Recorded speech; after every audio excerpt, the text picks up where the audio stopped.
Ini saya ingin membagikan satu tips lagi. Setelah kemarin saya membagikan tentang how to start ya, bagaimana untuk memulai bisnis ini. Kalau Anda ingat, saya kemarin pada poin pertama, saya menginfokan bahwa Anda harus mempunyai 20 orang referral dan menduplikasikannya kepada tim Anda. Seperti itu ya. Jadi duplikasi, rekrut 20 member. Oke, nah di sini saya tahu teman-teman pasti mempunyai latar belakang yang berbeda-beda ya. Ada yang memang sudah jago rekrut ya, ada yang memang linknya banyak. Jadi pasti tidak akan ada kesulitan kalau untuk merekrut ya. Tapi di sini saya juga banyak menemui banyak sekali yang bertanya kepada saya, Ibu, bagaimana caranya saya bisa merekrut? Bagaimana caranya supaya orang itu tertarik? Bagaimana saya bisa punya referral 20 orang? Sedangkan satu orang aja susah sekali saya dapatkan.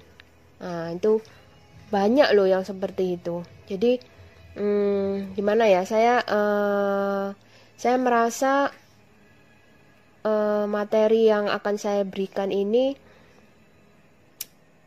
lumayan penting kalau menurut saya ya. Jadi, karena gini loh, teman-teman, Anda nggak bisa mematok bahwa orang-orang itu harus sama seperti Anda. Karena pada kenyataannya tidak semua sama seperti kita, ya. Itu tidak semua. Jadi orang-orang yang Anda rekrut di bawah itu akan berbagai macam karakter, berbagai macam latar belakang, dari berbagai macam kemampuan dan lain sebagainya. Nah, itu jadi kita itu harus bisa mengedukasi, jadi memberikan hal-hal basic untuk mereka supaya apa? Mereka bisa berkembang. Orang-orang yang memang basicnya tidak punya link, yang tidak bisa merekrut, buta sama sekali untuk urusan seperti ini ya, itu bisa terbantu itu ya. Oke, saya ingin memberikan tips ya, apalagi kalau di zaman corona seperti ini kan kita susah ya mau ngadakan pertemuan, presentasi di luar. Itu saya rasa susah. Jadi mau ndak mau ya, kita harus memaksimalkan media sosial. Dalam hal ini kalau saya pribadi, saya memaksimalkan penggunaan Facebook pribadi saya gitu. Nah, jadi gini. Oke, yang awal, yang pertama sebelum kita memakai Facebook, tentunya kita punya keluarga ya. Kita mulai dari lingkar pengaruh yang paling dalam. Artinya orang-orang yang pengaruh yang terdekat dengan kita ya. Lingkar pengaruh terdalam seperti keluarga, teman baik. Nah, itu dulu yang kita dahulukan. Oke, kalau misalnya masih kurang baru kita masuk ke medsos ya. Tadi saya ngasih contoh Facebook ya. Nah, di Facebook ini yang pertama yang harus Anda lakukan adalah add pertemanan sebanyak-banyaknya ya. Jadi tambah daftar pertemanan Anda sebanyak-banyaknya. Gitu. Banyak yang sudah bilang, "Bu, pertemanan saya sudah banyak." Berapa banyak? Sudah 1.000. Nah, 1.000 itu kalau menurut saya belum banyak. Karena Facebook itu bisa menampung sekitar 5.000 ya. 5.000 orang. 1.000 itu belum banyak. Ya, belum banyak. Dan 5.000 aja belum tentu 5.000 itu memperhatikan apa yang Anda share. Lah, apalagi cuma 1.000. Jadi harus di-add sebanyak-banyaknya. Kemudian Kalau Anda tanya, lah apa nge-add-nya apa ngawur? Apa siapa aja di-add? Jangan. Nanti percuma, itu nanti akan membuang-buang kuota. Jadi Anda harus add, Anda harus tambah pertemanan itu yang benar-benar efektif, yang benar-benar itu apa ya, targeting. Jadi sesuai target Anda ya. Kalau saya menganjurkan Anda add pertemanan itu dari usia sekitar ya 30 sampai 50 tahun lah. Itu usia-usia produktif ya. Usia-usia produktif ya, dimana biasanya kalau orang-orang usia segitu itu biasanya udah mulai bekerja kan ya. Jangan juga yang sudah terlalu tua, karena nanti Anda sendiri yang akan kerepotan untuk membinanya. Misalnya Anda nge-add usia 70 tahun. Waduh, Anda lo mau menjelaskan tentang VTube. Kita aja kadang, saya gaptek ya. Jadi saya di awal ini gaptek. Terus jadi saya mempelajari tentang VTube ini pertama-tama ini bingung. Nah, apalagi Anda add orang yang sudah umur 70 tahun. Bayangkan gimana caranya Anda mau menjelaskan itu, kan agak kerepotan. Jadi usia-usia produktif lah yang masih bisa menerima hal-hal baru dengan cepat ya. Ya 30 sampai usia 50 tahun ya. Kemudian saya kasih tips ya, kalau Anda ingin jaringan Anda ini bisa beranak pinak dengan cepat, Anda cari yang job mereka itu, jadi mereka itu biasanya networker atau agen asuransi. Nah, itu kalau bisa mendapatkan yang seperti itu biasanya akan lebih cepat untuk berkembang, karena mereka punya link. Jadi nggak perlu diajari, mereka sudah punya link, sudah punya daftar network masing-masing kan.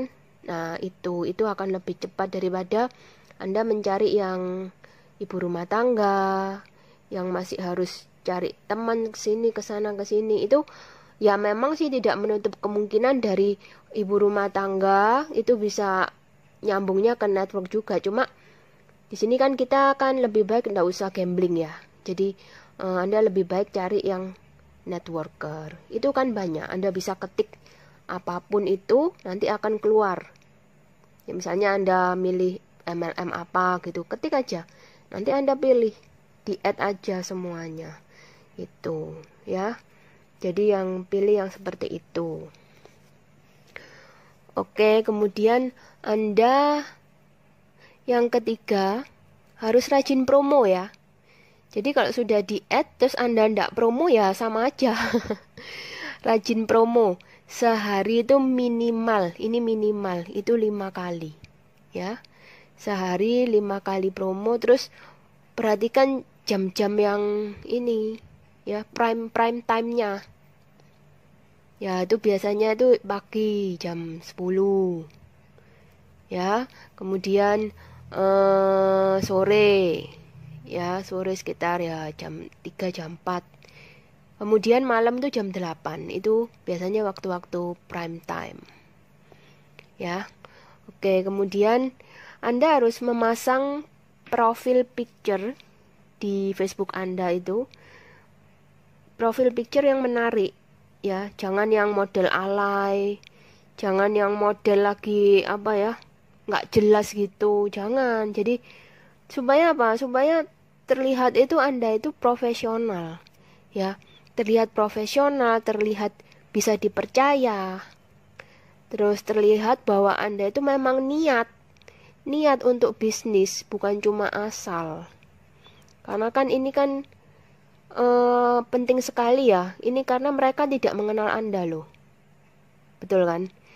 Itu tidak mengenal. Jadi kalau misalnya Anda memasang foto-foto yang nggak jelas, kemudian apa ya, jadi itu membuat orang itu belum sudah ilfil. Nah, itu. Oke, kemudian status-status yang Anda share itu harus pakai cara copywriting yang menarik ya. Copywriting yang menarik itu misalnya seperti gini, apa ya? Misalnya Anda mau jual apa? Mau jual baju misalnya. Coba bedakan ya. Pertama saya tulis begini. Saya mau jual baju, harganya 35.000. Kemudian yang kedua Anda nulisnya gini. Wow, teman-temanku bilang aku lebih cantik loh hari ini. Pasti karena baju yang aku pakai. Nah, itu hasilnya akan beda. Padahal sama, barangnya sama. Barangnya sama, harganya juga sama. Tapi pasti orang akan lebih tertarik dengan postingan Anda yang kedua. Nah, itu teknik copywriting. Gimana caranya supaya orang itu tertarik ya. Jadi itu seperti itu. Kemudian Anda harus share gambar-gambar yang menarik tentang VTube ya, yang gambar-gambar edukasi. Pokoknya yang menarik ya. Kemudian atau foto-foto testimoni peraih peringkat bronze, silver dan lain sebagainya. Itu harus Anda share. Atau testimoni bonus, bukti pencairan bonus. Nah, itu benar-benar itu hal-hal yang bagus sekali kalau di-share karena itu real. Dan akan lebih bagus lagi kalau itu adalah testimoni pribadi Anda. Tapi memang kalau memang belum ada, ya Anda bisa memakai testimoni upline. Tidak masalah. Untuk awal-awal ini tidak masalah ya. Kemudian Anda dilarang keras untuk share status galau, status negatif, atau marah-marah di Facebook. Wah, itu sangat dilarang ya. Karena orang itu akan menilai, waduh, kok begini ya? Waduh, orang ini kok begini, kalau aku ikut dia gimana? Nah, jadi itu mereka tuh menilai, biarpun mereka tidak komen, tapi mereka itu melihat. Jadi itu status galau Anda, misalnya aduh, hatiku sakit, aduh, itu nggak penting. Itu nggak penting dan itu bisa menjatuhkan nilai seseorang yang Anda ini kan mau membranding diri Anda, ya. Anda mau membranding diri Anda sebagai apa? Nah, kalau di sini kan kita tujuannya bisnis. Kalau tujuannya bisnis, jadi Anda harus benar-benar berusaha menampilkan kepribadian Anda itu sebagai orang-orang yang bisa dipercaya, orang-orang yang bisa memimpin. Lah, kalau status Anda galau, suka marah-marah, pasti orang merasa, aku kok dipimpin sama orang yang marah-marah gini ya. Pasti mereka akan reject. Belum apa-apa mereka pasti akan reject ya. Jadi jangan share status galau, status marah di Facebook Anda. Anda harus share kata-kata positif, kata-kata yang membangun sehingga orang menjadi simpati. Ya, orang itu senang membaca status Anda walaupun dia bukan mau beli barang dari Anda, tidak apa-apa. Walaupun dia di awal tidak join dengan Anda, tidak apa-apa. Jadi awal itu Anda harus berusaha menarik simpati dulu dari mereka, ya. Kalau orang sudah simpati, istilahnya orang tuh kalau sudah jatuh cinta, nanti Anda mau nawarin apa aja mereka pasti mau. Nah, gitu ya. Jadi jangan jangan Anda berpikir, oh saya sudah nge-add 1.000 orang, 1.000-1.000-nya harus join. Bukan gitu. Jadi Anda itu setelah menambah pertemanan, Anda harus membranding diri Anda dulu. Anda harus istilahnya itu kenalan ya. Tapi secara tidak langsung. Jadi supaya mereka tuh mengenal, misalnya si Budi. Oh, ini ada Pak Budi ya. Wah, teman baru ini. Gimana sih kesehariannya? Apa sih yang di-share? Nah, itu. Orang-orang itu biasanya pasti kepo. Jadi mereka sekali melihat, 2 kali melihat, 3 kali. itu mereka bisa joinnya tuh pada saat mereka melihat yang ke 50 kali itu bisa. Di saat mereka sudah yakin, mereka pasti tanya, mereka benar-benar tertarik, mereka pasti tanya gitu. Ya. Nah, kemudian kalau misalnya ada yang bertanya, ya, ada yang bertanya, ini bisnis apa? Terus ada yang tanya, mau join dong, misalnya gitu ya. Nah, langsung Anda kasih kontak WA Anda atau Anda inbox dia, ya. Infokan WA Anda dan di japri, ya. Nah, setelah Anda japri, Anda langsung infokan bahwa ini adalah bisnis gratis, bisnis social advertising berbasis network, legalitas lengkap ya, potensi income miliaran, joinnya gratis, langsung minta datanya, jangan lama-lama. Jadi di awal itu Anda harus segera minta data ya. Kalau Anda sudah pegang data ya sudah, mereka milik Anda, tidak akan kemana-mana, betul kan? Jadi yang di awal jangan lupa minta data dulu. Anda simpan dulu datanya. Baru nanti Anda bisa menjelaskan seperti apa. Anda bisa share marketing plan-nya, bisa share PowerPoint-nya, bisa. Kalau misalnya Anda tidak bisa menjelaskan, nah Anda harus arahkan mereka untuk ikut presentasi Zoom, ya, Future Talk. Kan ini akan dilakukan setiap hari presentasi Zoom itu. Langsung arahkan aja ke sana. Sambil Anda belajar, ya. Jadi jangan sampai nanti member Anda malah akhirnya lebih pintar dari Anda aja. Padahal kan Anda harusnya jadi leader, kan harus Anda yang harus bisa membina tim. Jadi seperti itu. Nah, kalau sudah saya kasih materi segini banyak, kalau belum bisa merekrut 20 orang aja itu kebangetan loh ya. Ini tadi itu sudah banyak loh, dari dari keluarga ya. Keluarga aja sudah berapa orang. Kemudian teman baik. Masa enggak punya teman sama sekali, kan enggak mungkin. Nah, yang ketiga tadi dari medsos. Pastilah 20 orang itu pasti bisa Anda dapat. Ya, saya jamin pasti bisa. Jadi seperti itu. Ini belum membahas hal-hal lainnya loh, baru bagaimana untuk mencari 20 orang member, belum bagaimana cara supaya 20 orang itu bisa berkembang, bisa multiplikasi. Belum loh ya, ini baru 20 member aja. Ya, kalau dibahas di sini tapi nanti kepanjangan waktunya, itu harus ada sesi lain lagi. Jadi yang penting di sini sekarang kan Anda harus rekrut 20 orang member untuk mencapai peringkat apa? Bronze ya. Jadi caranya seperti itu, seperti yang saya tadi ajarkan. Oke. Malam ini cukup sekian dulu, nanti kita akan bahas hal-hal selanjutnya pada pertemuan berikutnya. Oke, selamat malam, sukses buat Anda semua. Go Diamond.